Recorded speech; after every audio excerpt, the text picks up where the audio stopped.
जैसे ही सूरज निकला, किसान मुस्कुराया। वो अपनी जमीन से प्यार करता था, ये उसकी जिंदगी थी। वो कड़ी मेहनत करता था हर रोज। वो मिट्टी, बारिश और सूरज को जानता था।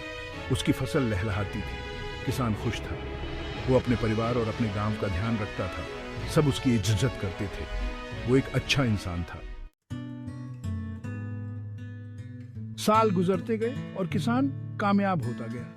उसने और जमीन खरीदी और उगाना चाहता था और देना चाहता था, लेकिन वो थक गया था। वो अकेले ये सब नहीं कर सकता था। उसे मदद की जरूरत थी, किसी मजबूत की, किसी ऐसे की जो जमीन को समझे। तो उसने एक मजदूर रखने का फैसला किया और ये बात गांव में बता दी। बहुत से लोग काम की तलाश में आए। किसान ने हर आदमी का इंटरव्यू लिया, उनसे मिट्टी, फसलों और मौसम के बारे में पूछा। उसे सबसे अच्छा आदमी चाहिए था। ज्यादातर आदमियों ने एक जैसे जवाब दिए। उन्होंने तजुर्बे की, ताकत की, अपनी जानकारी की बात की। लेकिन एक जवान लड़का अलग था। वो ध्यान से सुनता रहा और ज्यादा कुछ नहीं बोला। किसान ने उससे पूछा, तुम इस जमीन को अगले सीजन के लिए कैसे तैयार करोगे? जवान लड़के ने उसे हैरान कर दिया। उसने सीधे जवाब नहीं दिया।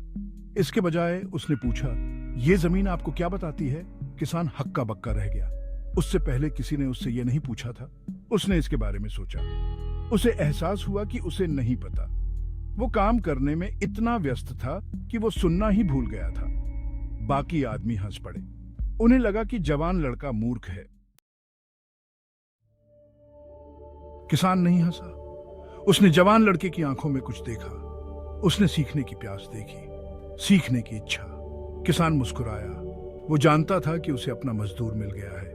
उसे ऐसे किसी की जरूरत नहीं थी जो सारे जवाब जानता हो। उसे ऐसे किसी की जरूरत थी जो सुनना जानता हो। जमीन को, कुदरत को, हवा की फुसफुसाहट को। जवान लड़का समझ गया, बस यही मायने रखता था।